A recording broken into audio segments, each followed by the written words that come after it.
Good evening to everyone and those who are following us from the TikTok platform, EPV, as well as on Facebook.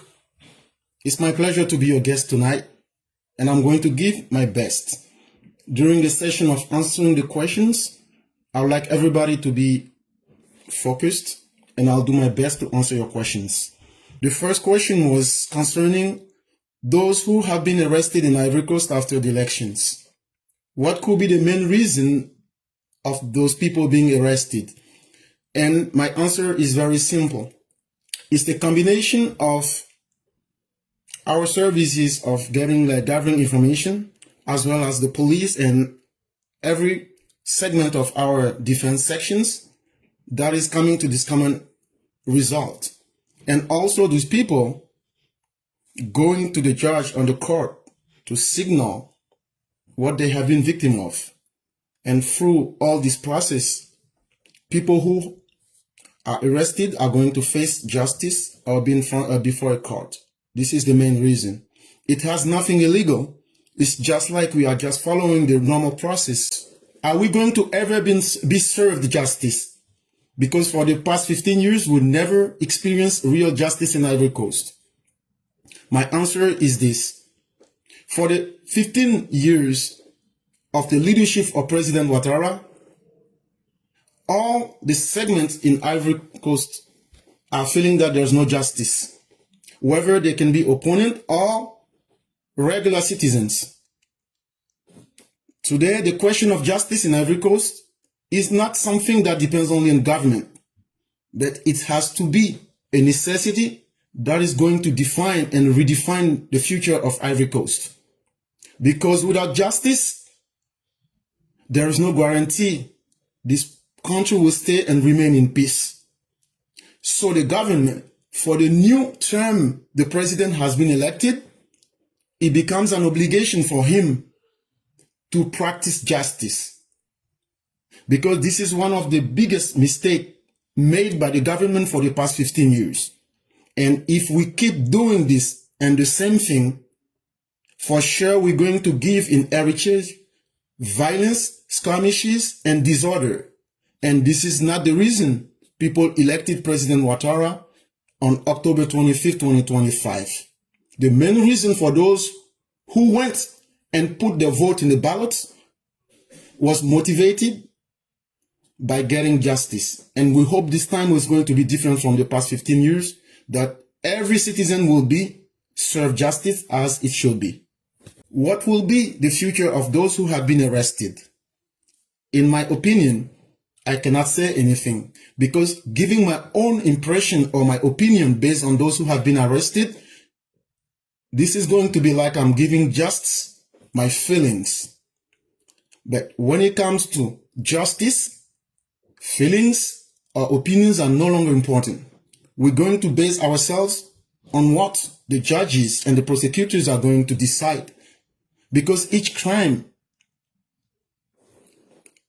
must be based on what is written in the books, and they're going to just prosecute these people as it should be, and everyone or those people will be serving based on the crime they committed. This is my answer. This question here is concerning those who are going to be candidates for the House of Representatives. And that election should be held on December 27, 2025. Concerning the party RHDP, some people have not been chosen to be candidates. And out of frustrations, they've been saying many things. And they've been showing their frustrations. What do you think will be the outcome? In my opinion, I believe the best option will be, instead of like expressing themselves lonely or saying things that are going to destroy the unity of the party or even like the future in terms of themselves, I believe they should be gathering in groups and have a meeting with the leaders of our HDP in order to find a solution which will be good for each parties. And I do believe if they put themselves together and face the leaders of that organization and they speak frankly and they find like a common solution, that is the best way for themselves in terms of the future and as well as for the party, instead of keeping the structure we have, because this is like a time of elections. This is not a time to be divided. This is not a time to be spread all over. This is a time to join and to be together to face that challenge of the elections. Will Mr. Gbagbo ever be prosecuted if he was found guilty of anything? And in case he's found guilty, is he going to jail, to prison, or is going to be in a place kept under surveillance? In my opinion, before I give any answers, I think the best option will be to listen to the president of the Supreme Court or the Constitutional Court of Ivory Coast. And during her speech, in terms of the election that was held in October 25 of this year, she gave the clear and full answers concerning these operations. And there was nothing illegal. And anything that happened during those elections were done according to the law, the rules, and everything that was requested by international laws. So as a conclusion for these elections, the current president, Alassane Ouattara, was found the winner of the elections. He won 89.77%. And the final decision was spread in the newspaper of the government. So here we have a situation where Mr. Laurent Gbagbo, he's using a very dirty strategy, trying to destabilize the nation.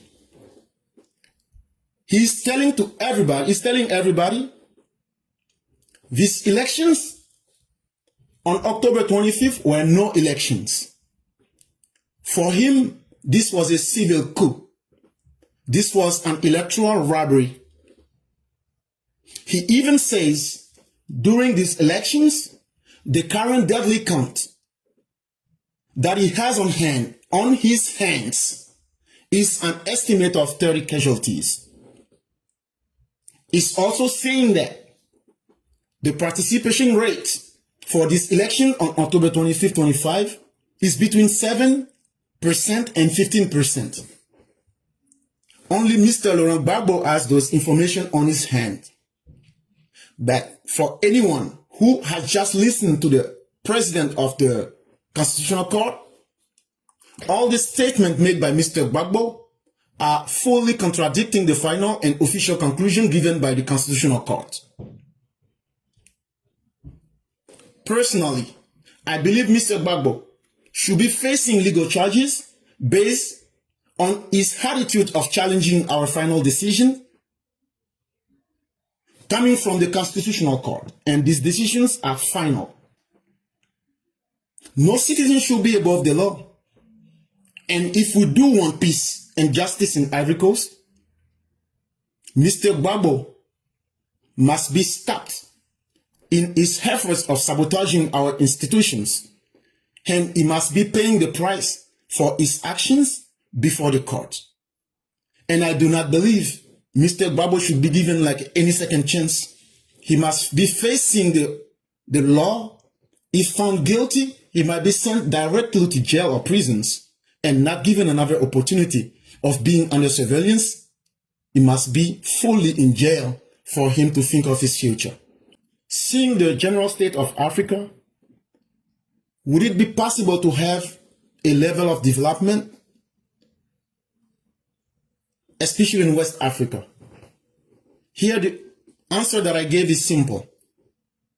If you go on Google and you type Agenda 2063, Agenda 2063, you will be able to see a document which is discussing the full aspect of development for African nations.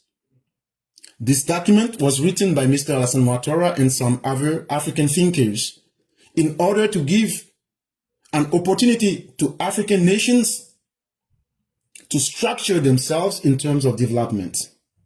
This was a general aspect. But when we try to come specifically to the West African nations, we also have our own challenges. And among those challenges, we have like the infrastructures we have to build, like roads, for instance, like electricity, like having a common currency, like eco. So these are the main challenges in West African coast. But unfortunately, what we came to realize is that few countries like Mali, like Burkina Faso, like Guinea, are indulging themselves in operating military coups, in coping with terrorist organizations, and putting themselves in delay in terms of development. Because it's been proven forever that military coups have never helped the country to move forward. And the worst in that situation, choosing to encourage terrorism and any kind of deadly actions in their countries, the few countries that I've named here have voluntarily chosen to maintain themselves in non-development. Instead, they've been going backward years after years. So, in that kind of situation, no matter how goodwill you have, you cannot help somebody who doesn't need help. And this is the situation of those countries. So what do? Some countries like Ivory Coast, some countries like Ghana, for instance, have decided to fully take and embrace their own destiny. And we're going to face the reality of our people in our countries. To be more specific, in Ivory Coast, our president since 2011 decided that we're going to put all the aspects of development in Ivory Coast in terms of roads, in terms of electricity, in terms of building universities, in terms of also giving to population anything that is needed to improve the conditions of living and to open the futures for other generations. That's why today in West Africa, you will see that Ivory Coast has become please, one of the best countries and has become a reference in terms of like development. And so should be Ghana and any other country that chooses to be. And for that reason, we cannot give ourselves any more time to wait for those nations who have decided not to choose development. And we, I'm referring to Ivory Coast or countries like Ghana, are going to go and move forward, do what we have to do for our populations, and in the best scenario, join our forces together to create our own eco, which will be the newest currency in West Africa, and try to move forward. This is like the final result for now, and we hope those nations will be able to achieve their goal. During the elections held in Ivory Coast on October 25th, 2025, we've seen some countries involving themselves in that election, causing skirmishes, disorders, so that there will be no elections in Ivory Coast. What is going to be the consequence for those countries? In my opinion, I cannot tell you what is going to be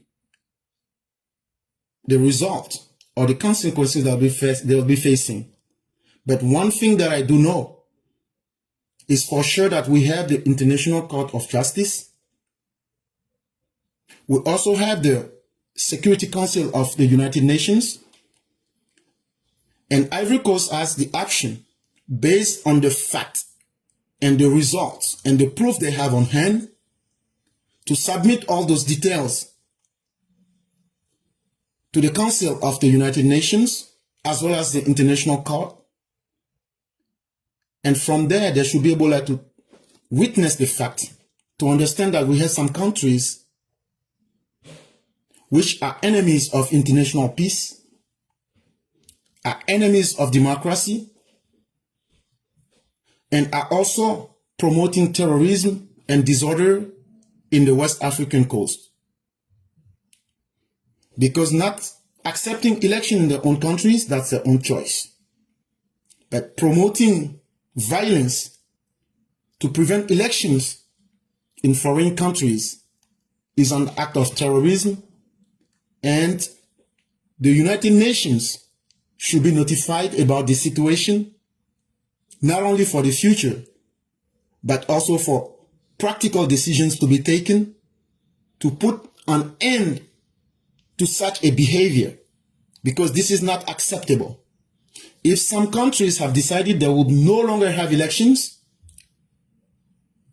so should be in their countries, but they have no right to decide for other countries where people want democracy and they want to choose elections.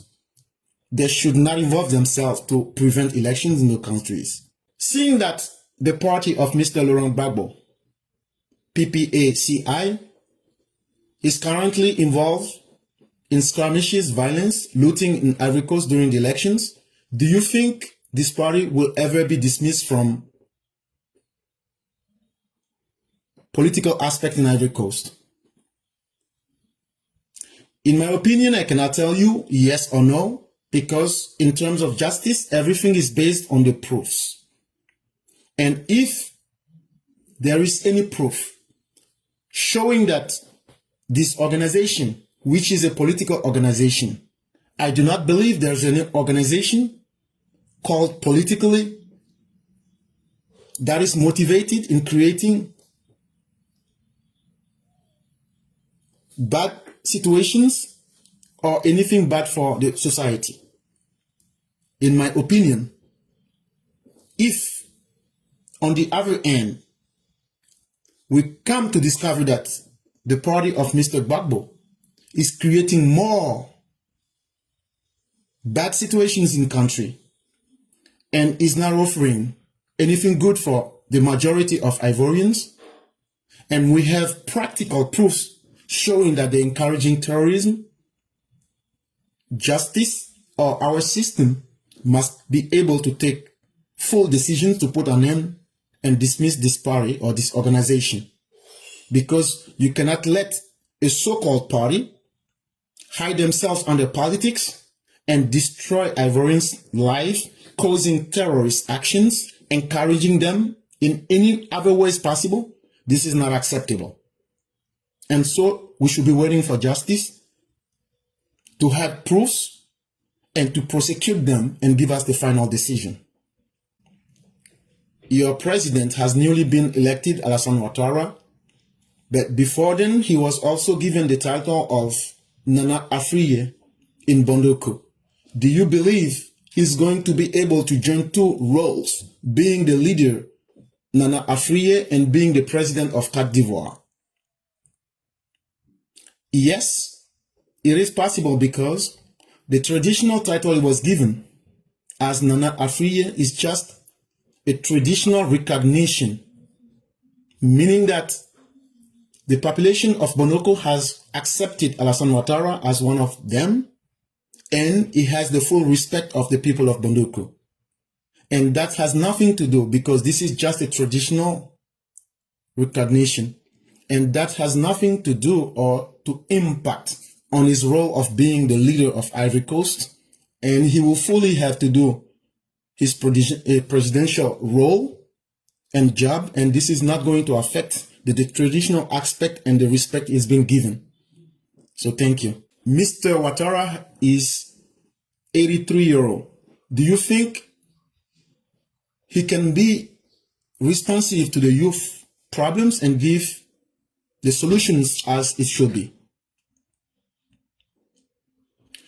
I will answer this question telling you that the age is not a problem, because in most cases, for somebody who has a full experience of life,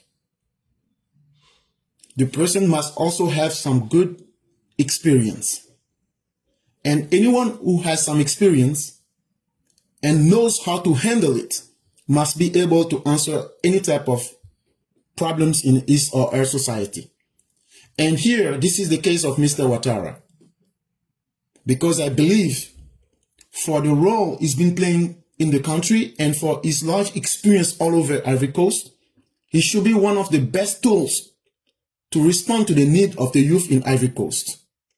And that's the reason today, even in his government programs, the youth has taken a huge part, promoting youth, promoting actions in their favor, and also trying to open up the future for them. Instead, when you take some countries like Mali, like Burkina Faso, or like Senegal, those countries are led by young people or younger people. If being a younger person had to be considered as a sign of success or to achieve goals, I'm not very certain. I'm not sure these young people in their countries are able to respond to the needs of their population today. And you just have to look at the examples to be convinced by yourself. And in the specific case of Ivory Coast, I personally believe that Mr. Ouattara, who is currently 83-year-old, is one good example of somebody who has understood life and has accumulated a certain number of experience and is the best teacher based on his experience to not only help the whole population of Ivory Coast, but specifically help the younger people in terms of guiding them, giving them options, and mostly hope for the future. Is there any difference between a project for the society and a plan of government? In my opinion, I believe there should be a difference. And for me, the difference, the project of a society before the elections is what you show people, what you advertise in terms of like your goal and what you want to achieve. But if we suppose that after the elections, you win the power and you have to lead, then comes the second plan, which is like to set a plan for your government, how your government is going to function.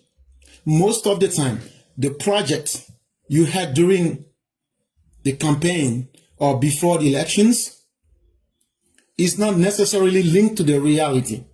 So once you have the power on hands and you come to face the realities and you come to understand, I have my project, but the reality is quite different.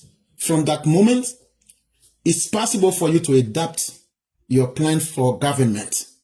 But your plan of government should not be radically opposed to your project. Otherwise, the population or the voters will be betrayed. So you have to make anything possible to merge your project and the plan of the government in order to succeed. On the social media, I've been seeing many people, especially from the side of Mr. Gbagbo, promising that they will not leave the power in place, have peace. What do you think will be the concrete action they will be undertaking? I have to be honest, the party of Mr. Laurent Gbagbo since 1990 has been a party promoting violence. And since that time, if they are in power themselves, they create any actions or any situations to maintain and promote violence, skirmishes, looting, and misinformation. As we've seen between October 26, 2020, and April 11th, 2011. Now that they have lost power, and they're promising that they will not give opportunity to the new leaders to build the country, the means that they're going to use to achieve their goal is violence. Violence means any type of action that can cause a damage or harm to the population. It could be verbal, it could be physical violence, it could be any type. And everybody should be aware that Mr. Gbagbo and his supporters have always been experts at causing trouble in the country. And this has been going on for years. So personally for me, the real question must be, what can we do as government and as population to put an end to such vision of those people? I think the best way will be to serve justice. And justice must be fully served and with no turn back, because that's the only way they will be able to understand. We are living in a society where everybody has to be under a common law and no one should be treated above the law or under the law. This is what they cannot understand.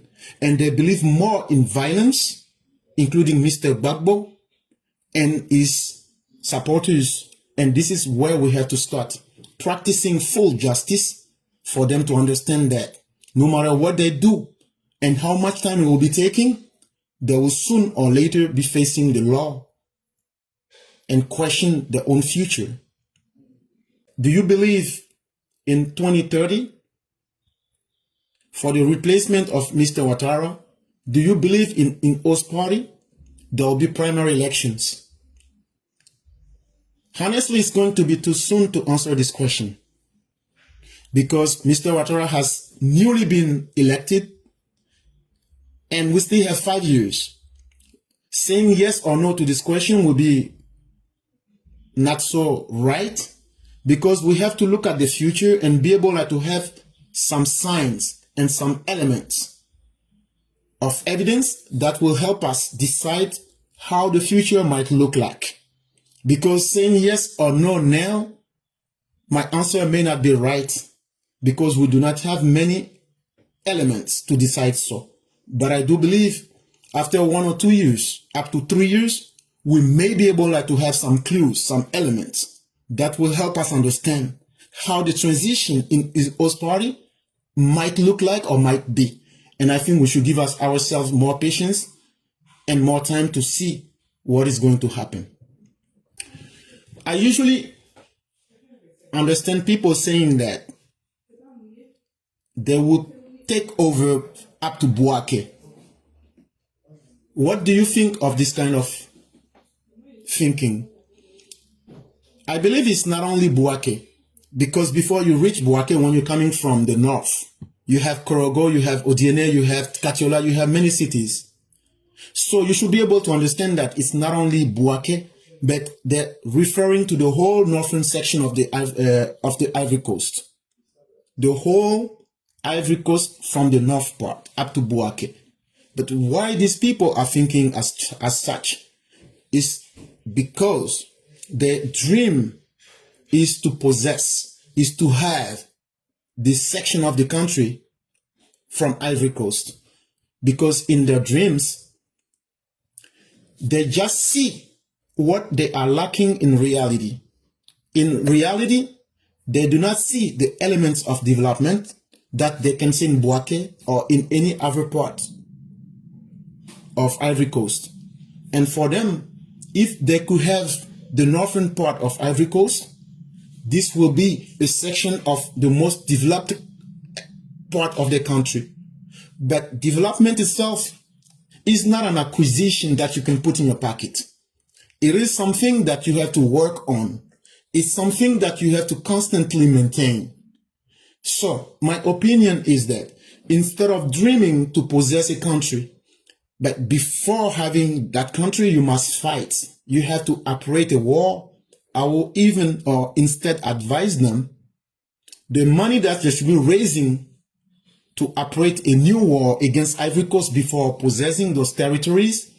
My best option will be for them to keep that same money and understand that they have to work and create development in their own countries, and also maintain intelligence of people to keep moving forward on the way of development.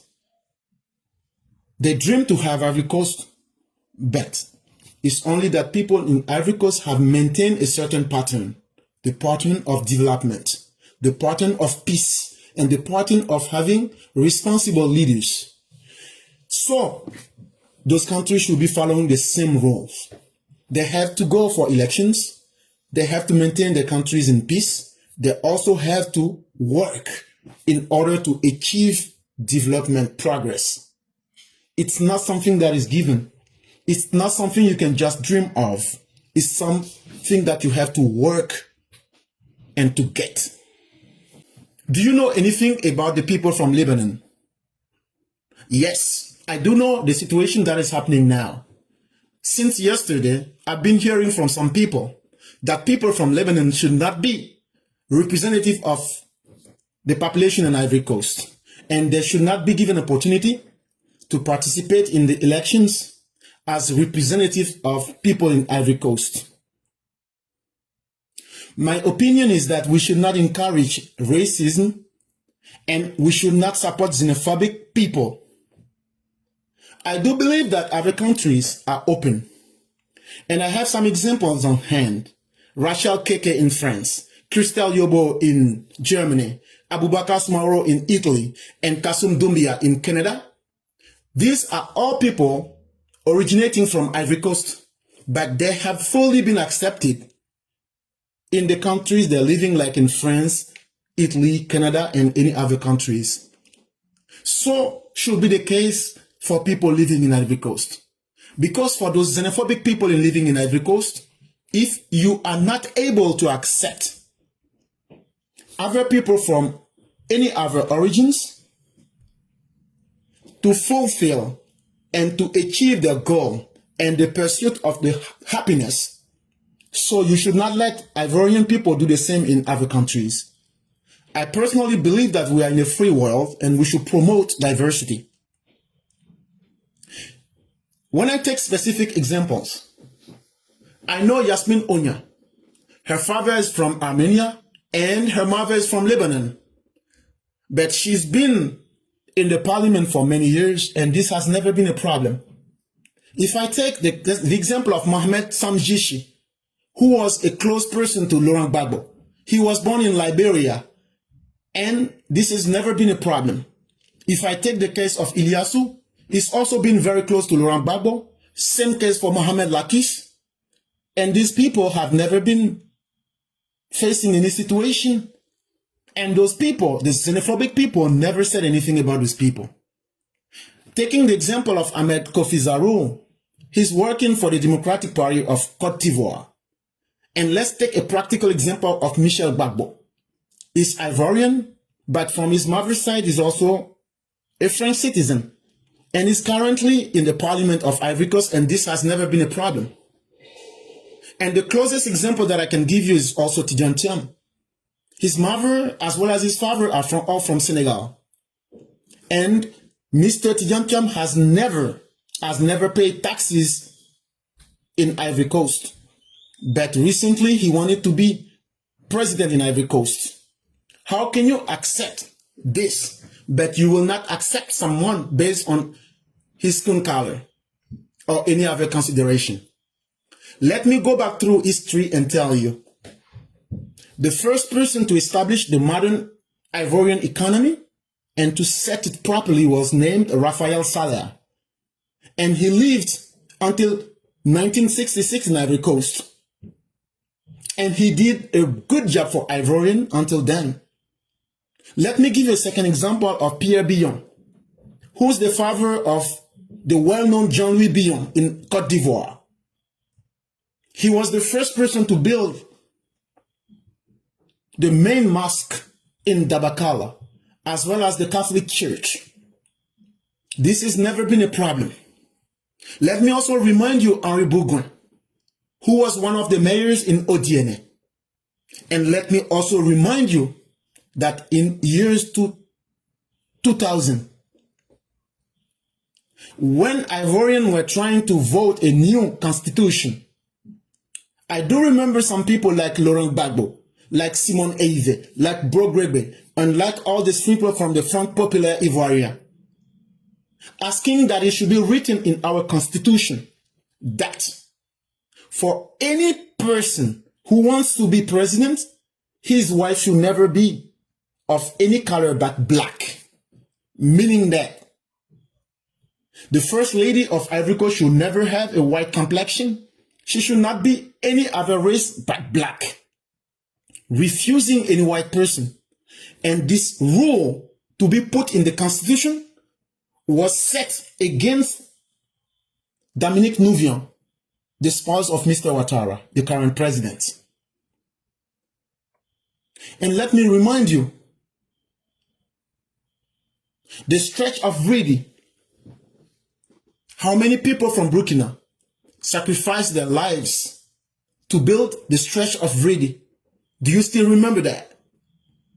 Do you also know between 1993 and 1999, the government in place, led by Henri Konan Bédié, in broad daylight, wanted to deny Alassane Ouattara his Ivorian citizenship and make him a person from Burkina Faso. We all experienced that in Ivory Coast. I have to tell you, as crazy and people full of hatred, your main problem is that because you don't like work and you do not want to experience the reality of life and you hate your own self, so you think you have the right to hate anyone else. And believe me, we are not going to support you. Because I do remember that from October 26, 2000 to April 11, 2011, the leadership of this country was given to Mr. Laurent Gbagbo. And as xenophobic as you guys are, you had enough opportunity for 11 years to experiment any type against those people from Lebanon, but you never did anything. And you believe that today in 2025, because you lost your plans against putting down the current government. You use the people from the Association of Sahelian Nations. You failed. You believe now you can use manipulation to distract Ivorian people and join you in your hatred against the people from Lebanon who are living in Ivory Coast and who have never broken the laws. We are not going to follow you. Hatred is the weapon for cowards. And there's no hope for those people who are haters. And you're going to die from your hate. You have to fully understand that. Instead, the reality is that anyone who's respecting the law and the rules in Ivory Coast, if you want to be a representative of any type of population in 2025 and you respect the law, you can do so. You can simply follow the conditions. The deadline to put your files is from October 31st to November 12, 2025. You have to be at least 25 years old. You have to be an Ivorian. Or if you are naturalized, it has to be at least 10 years. You must be, your name should be on the electoral list. And you should have never given up on the national and Ivorian nationality.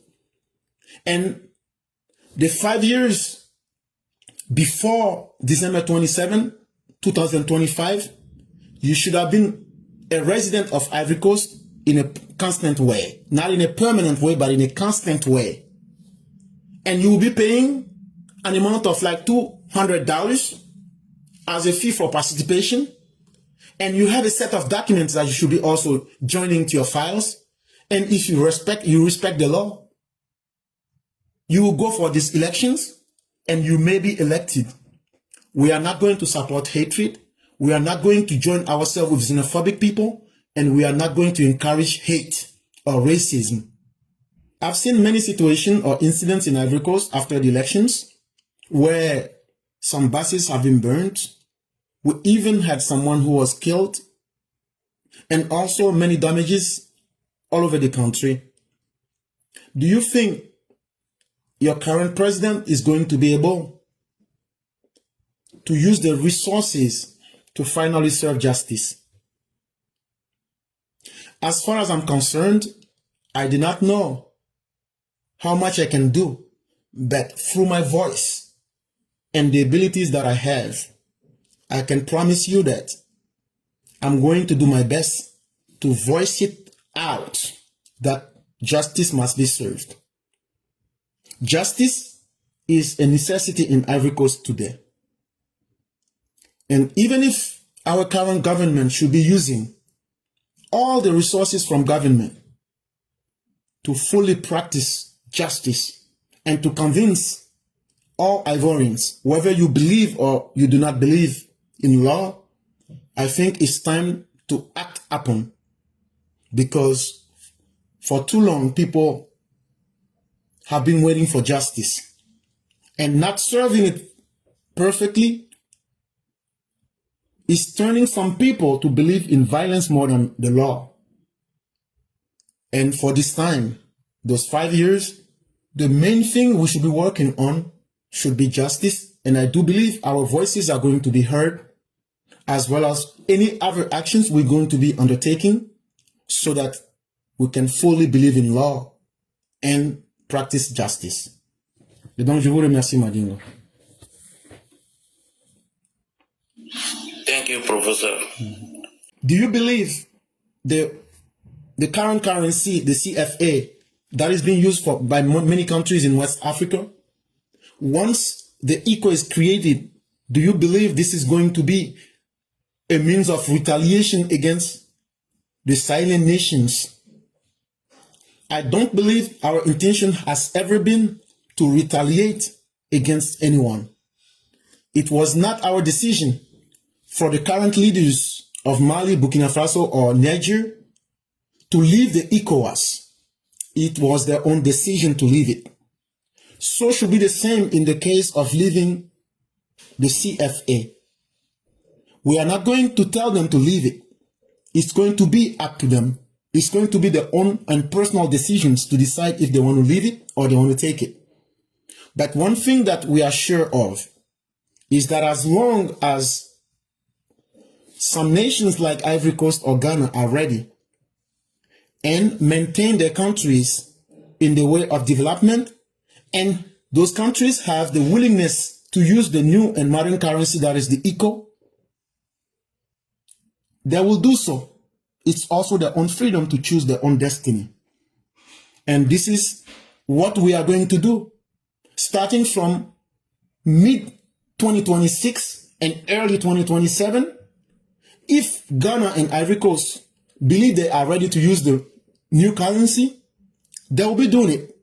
And we are not going to waste time or to wait for those nations who want to stay in poverty, in non-development. We are not going to let them dictate what we have to do. And we are not going also to dictate them what they have to do. We are all masters of our own destiny. In the same family, we have two members, but from two different political parties. One from the Democratic Party of Ivory Coast and one from the current party leading in Ivory Coast. So the question here is that why two members of the same families are going in an election, but in two different political parties? I believe that Ivory Coast is a country of law and freedom. And as well, if somebody is respecting the law, we have nothing against that person. So the question can also be, if you are living in the side of Democratic Party of Côte d'Ivoire, you'll be asking yourself why the candidate from the other section is going against her own sister. I think this is not a problem of family members. This is an ideal of trying to participate in the political life of the country. And I do believe if both are respecting the rules and the laws, they should be able to be part of those elections and they should participate. And time will surely tell what's going to happen. Do you believe, or what do you think of Bina Jara, who's been a member of ISIS or the terrorist group in Mali? And what will be the outcome of this? I think Bina Jara is not the problem. Because when we are dealing with terrorist organizations, you do not have to only look at the situation, but you have to have a deep study of the situation itself. And I believe here, Bina is just a marketing product, a product for advertisement to reach the goal of terrorist movements in Mali. Here, the situation is Mali. To break it simply, we have some military who made a coup And the first thing they said to the people of Mali was to liberate or to free Mali from the jihadists or the terrorist groups. But the result after many years is zero. But in the same time, we've been seeing the terrorist group occupying the territory of Mali up to the main city of Bamako. And the question is today, the Binajara that you see on the social media or on the internet is the pure reflection of the current government in Mali. A government of people who do not have any plan. A government of people with short sight, mentally and physically. A government of people who are just moving around with no plan. And this is one main reason the terrorists have come to understand.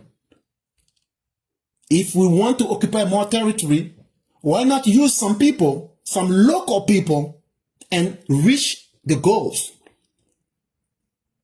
And they have to expect many Binajaras or many others of that kind, because the terrorists will never stop their move to the main city, the capital. As long as they can have people and use them, they will continue doing so. It is very sad for this country, but where you lack practical leadership, where you have people with no intelligence, with no plan in power, you will also see the same kind of people coming out, voicing out. And we hope that the Malian people will be able to understand and also stand up together to push the terrorists and also those weak military personnel to set elections and to come back to democracy. This is the only way this country will be saved. I've seen some people have been moved around your party, and they'll be like going like to fight during this election in new places. Is there any reason to explain that? Yes. And one main reason is a tactical and strategic reason. And I have to clearly make a difference between what is tactical and what is strategy.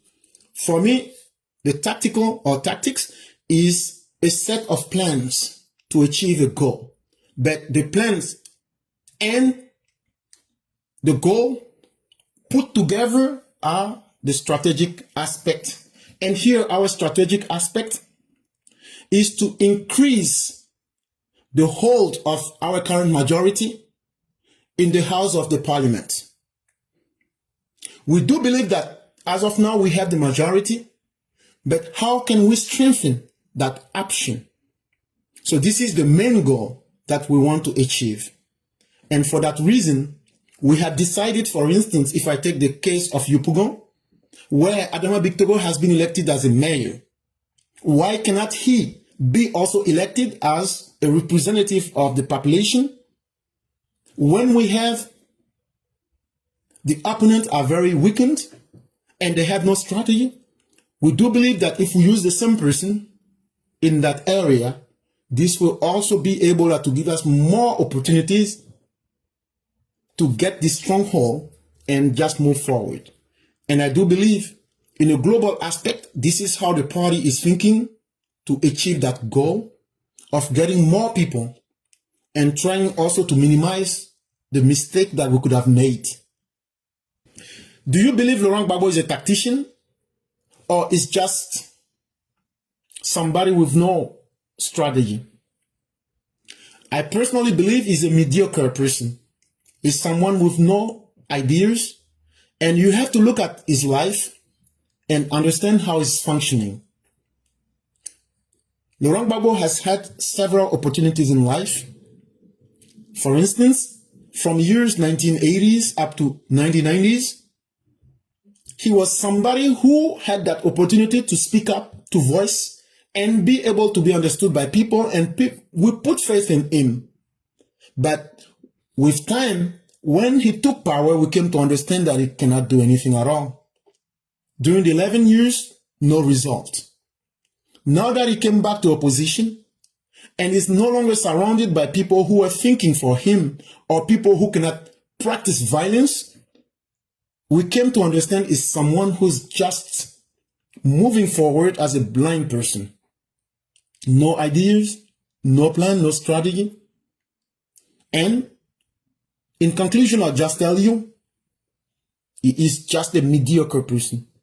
A person with no capability of thinking by himself. And now everybody can see that is short-minded. Do you think the party of Mr. Gbagbo is going to accept the result from the elections? The upcoming election for the representatives? Of course, I do not believe in them because they have always chosen to be anarchists, people spreading violence. And I do not believe they will change. But the biggest mistake they could ever make in this specific situation will be to practice the same violence. Because this is not a national election. This is an election based on people. And I do believe if they want to practice the violence, for sure, other sections are going to react. And I'm not confident that the reaction will be in the favor of people following Mr. Gbagbo or his representatives. And I think this is going to be the biggest mistake they'll be making, and they're going to pay the price as much as they could have never imagined. Do you believe Ibrahim Traoré succeeded in Burkina Faso? No, he didn't. Why? Because as a military, we could have only judged him based on the results he will be bringing from the ground in his victories against the terrorist groups. But since he took power, we've seen nothing in terms of result or outcomes coming to convince that he's trying to maintain the integrity of this country. But instead, every day, the terrorists are occupying more territories in Burkina Faso. And also, one big sign of his failure is being unable to organize democratic elections in Burkina Faso. Another failure from him, we see more propaganda, more disinformation, more intoxication and misleading from the news. And I can give you a practical example of one of those American superstars. I think it was Beyonce saying that may God bless Ibrahim. What's the purpose of this? She doesn't even know him. She doesn't even know a country named Burkina Faso.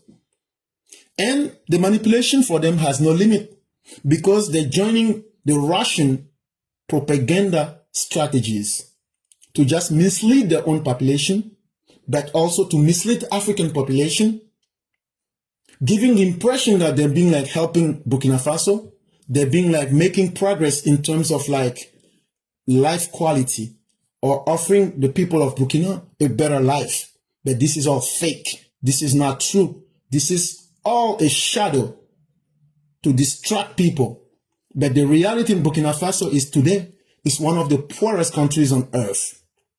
It's one country fully occupied by the terrorist groups and also a government full of people and especially military with no success on the ground, with no military victory to save their own people from the terrorists. But instead, they've been using the media, especially the social medias, to feed people's mind of fake success, fake victories, and lies with the help of Russian people. And any person from Africa, you have to wake up and face the reality, because you can easily sell a fake news, but you can never sell the reality or the truth. The truth is being offered by itself. And when it comes to you and you have to face it, it's whether you accept it or you give it up. But it's going to stay the same. But any fake news with time will be discovered. And this is the situation of Burkina Faso or Mali or any other countries. With time, we are seeing every day all those fake news and the destruction of those countries. And we hope the best for these people to wake up and to fully be in control of their own destinies so that at least they can have elections, they can be free in their own countries instead of living like in a fake life, full of lies, full of misinformation, simply like dreams. Thank you. Thank you so much. Merci, professeur. Merci. Merci, éclaireur. Merci, pardon.